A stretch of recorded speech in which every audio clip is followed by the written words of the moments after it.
आप ये जानकर आश्चर्यचकित हो जाएंगे कि 2026 में आने वाला पुरुषोत्तम मास केवल एक अतिरिक्त महीना नहीं है, बल्कि ये एक ऐसा दिव्य काल है जिसे स्वयं भगवान विष्णु ने अपना नाम दिया।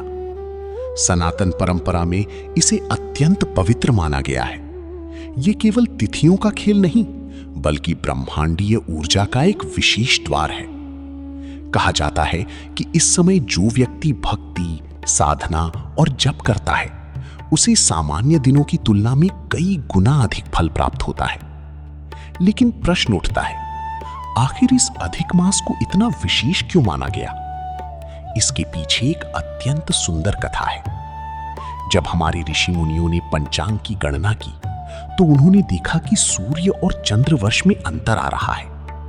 सौर वर्ष लगभग 365 दिन का होता है, जबकि चंद्र वर्ष लगभग 354 दिन का।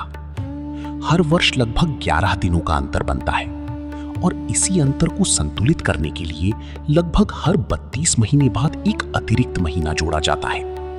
यही अधिक मास कहलाता है।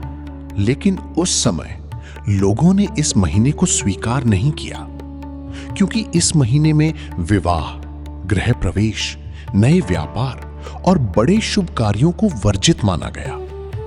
धीरे धीरे लोगों ने इसे अशुभ कहना शुरू कर दिया। इसे मल मास कहा जाने लगा। कोई इस महीने को सम्मान नहीं देता था, और कहते हैं जब पूरी दुनिया ने इस महीने को ठुकरा दिया, तब यह भगवान विष्णु के पास पहुंचा। उसने भगवान से कहा, प्रभु, सब मुझे अपवित्र कहते हैं, कोई मुझे स्वीकार नहीं करता। तब भगवान विष्णु ने कहा, आज से तुम मल मास नहीं, पुरुषोत्तम मास कहलाओगे। मैं तुम्हें अपना नाम देता हूं। सोचिए, जिसे संसार ने तिरस्कार दिया, भगवान ने उसे सर्वोच्च सम्मान दे दिया। यही कारण है कि इस महीने को भगवान का सबसे प्रिय महीना कहा जाता है।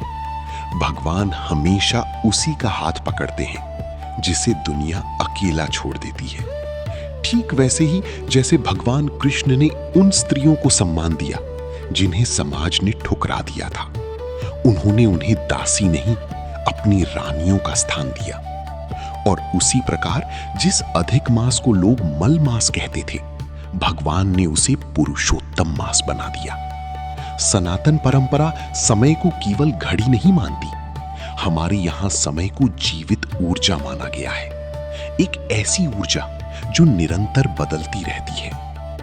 इसीलिए हम कहते हैं, काल भी देवता है। अधिक मास उसी जीवित काल का विशेष समय है। 2026 में ये पुरुषोत्तम मास 17 मई से 15 जून तक रहेगा, और इस दौरान कुछ अत्यंत प्रभावशाली तिथियां आएंगी। 27 मई परमा एकादशी, 31 मई पुरुषोत्तम पूर्णिमा, 11 जून पद्मिनी एकादशी। इन तिथियों को अत्यंत शक्तिशाली माना गया है। कहा जाता है कि इस समय की गई साधना मनुष्य को भीतर से बदल सकती है। लेकिन अधिक मास का सबसे बड़ा संदेश क्या है? रुकना। आज की दुनिया लगातार भाग रही है। हर व्यक्ति तनाव में है। हर मनुष्य किसी न किसी दौड़ में लगा हुआ है। ऐसे समय में अधिक मास मानो कहता है, कुछ पल अपने भीतर भी जाओ। इसीलिए इस काल में बड़े सामाजिक समारोहों को रोका गया, ताकि मनुष्य कुछ समय अपने आत्मिक विकास को दे सके। ये महीना ध्यान का है, भक्ति का है, गीता पाठ का है, दान और सेवा का है। जो लोग हमेशा कहते हैं हमारे पास समय नहीं है, भगवान मानो मुस्कुराकर कहते हैं, लो, मैंने तुम्हें अतिरिक्त समय दे दिया। अधिक मास अर्थात अधिक अवसर, अपने भीतर उतरने का अवसर, अपने मन को शांत करने का अवसर, भगवान के निकट जाने का अवसर। और जो व्यक्ति इस समय का सही उपयोग करता है, वो स्वयं अनुभव करता है कि ये महीना उसे भीतर से बदल कर चला गया। क्योंकि पुरुषोत्तम मास केवल एक धार्मिक परंपरा नहीं, ये आत्मा की जागरण का समय है।